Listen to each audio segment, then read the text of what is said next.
Supreme കോടതി chief ജസ്റ്റിസിനെതിരെ CPM നേതാവ് MB Jayarajan. Chief ജസ്റ്റിസിനെ പറ്റി പറയേണ്ടത് താൻ പണ്ട് വിളിച്ചതുപോലെയാണ്. CJPയുടെ പിറവിൽ നന്ദി പറയേണ്ടത് ചീഫ് ജസ്റ്റിസിനോടാണ് എന്നും MB ജയരാജൻ പറഞ്ഞു. കോഴിക്കോട് വടകരയിൽ DYFI സംഘടിപ്പിച്ച പരിപാടിയിലാണ് ജയരാജൻ ചീഫ് ജസ്റ്റിസിനെ വിമർശിച്ചത്. ഹൈക്കോടതി ജഡ്ജിമാർക്കെതിരെ നടത്തിയ ശുംഭൻ പരാമർശത്തിൽ ജയരാജൻ നിയമ നടപടി നേരിട്ടിരുന്നു. അതിന് നാം നന്ദി പറയേണ്ടത് സുപ്രീം കോടതി ചീഫ് ജസ്റ്റിസ് സൂര്യകാന്തിനോടാണ്.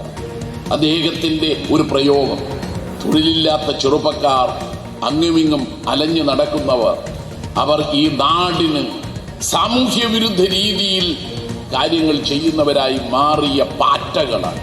ബഹുമാനപ്പെട്ട സുപ്രീം കോടതിയോടുള്ള എല്ലാ ആദരവും നിലനിർത്തിക്കൊണ്ട് പറയട്ടെ, അങ്ങയുടെ ആ പ്രയോഗം, പാറ്റ എന്നത് ചിലപ്പോൾ ഇവിടെ മഴ പെയ്തതുകൊണ്ട് നമുക്ക് കാണാൻ കഴിയില്ല, പക്ഷേ അഴുക്കുകളിൽ കാണുന്ന പാറ്റകൾ. പിന്നെ അദ്ദേഹത്തെ പറ്റി പറയേണ്ടത് ഞാൻ പണ്ട് വിളിച്ചതുപോലെയുള്ള ഒരു വിളിയാണ്.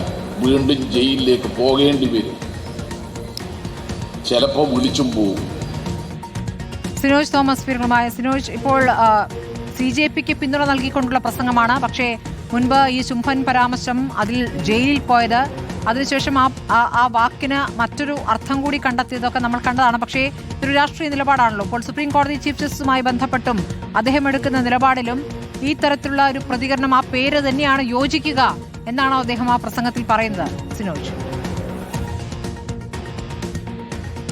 സ്മൃതി, തീർച്ചയായിട്ടും DYFI വടകര ബ്ലോക്ക് കമ്മിറ്റി സംഘടിപ്പിച്ച യങ് പരിപാടിയുടെ പൊതുസമ്മേളനം ഉദ്ഘാടനം ചെയ്തുകൊണ്ടാണ് MB ജയരാജൻ 11 വർഷം മുൻപ് നടത്തിയ പ്രസ്താവന ചീഫ് ജസ്റ്റിസിനെതിരെ വീണ്ടും വിളിക്കേണ്ടി വരുമെന്ന ഒരു സൂചന നൽകിക്കൊണ്ട് ഒരു വിമർശനം ഉന്നയിച്ചിരിക്കുന്നത്. അതായത് സുപ്രീം കോടതി ചീഫ് ജസ്റ്റിസിന്റെ പ്രസ്താവന വഴിയാണ് CJP തന്നെ രൂപം കൊള്ളുന്നത്. അതുകൊണ്ട് ഡൽഹിയിൽ നടന്ന സമരത്തിന്റെ സംഘാടകൻ വേണമെങ്കിൽ ചീഫ് ജസ്റ്റിസ് ആണെന്ന് പറയാമെന്ന് പറഞ്ഞുകൊണ്ടാണ് ഇത്തരത്തിലൊരു രൂക്ഷ വിമർശനം MB ജയരാജൻ ഉന്നയിച്ചിരിക്കുന്നത്. 11 വർഷം മുൻപാണ് കേരളത്തിലെ പാതയോരത്തെ ഈ സമ്മേളനമൊക്കെ തന്നെ നിരോധിച്ചുകൊണ്ട് ഹൈക്കോടതി ഉത്തരവിട്ടത്. ആ ഉത്തരവിനെതിരെയാണ് ശുംഭൻ എന്നൊരു പദപ്രയോഗം MB ജയരാജൻ നടത്തുന്നത്. സുപ്രീം കോടതി വരെ നിയമപോരാട്ടം നടത്തി 4 ആഴ്ചത്തെ തടവ് ശിക്ഷ വരെ അദ്ദേഹത്തിന് സുപ്രീം കോടതിയും വിധിച്ചതാണ്. അങ്ങനെ ഇത്തരത്തിൽ വീണ്ടും ആ വാക്ക് ആവർത്തിച്ചാൽ ശിക്ഷ ലഭിക്കാനുള്ള സാധ്യതയുണ്ട്. പക്ഷേ വിളിച്ചു പോകുമെന്നാണ് MB ജയരാജൻ പറഞ്ഞിരിക്കുന്നത്. അന്ന് ആ വാക്കിന് പ്രകാശം പരത്തുന്നത് എന്നൊക്കെ തന്നെ വ്യാഖ്യാനം അദ്ദേഹം നൽകിയത് വലിയ വാർത്തയായിരുന്നു. ഏതായാലും അദ്ദേഹം ചീഫ് ജസ്റ്റിസിനെതിരെയാണ് ഇപ്പോൾ വിമർശനം ഉന്നയിച്ചിരിക്കുന്നത്.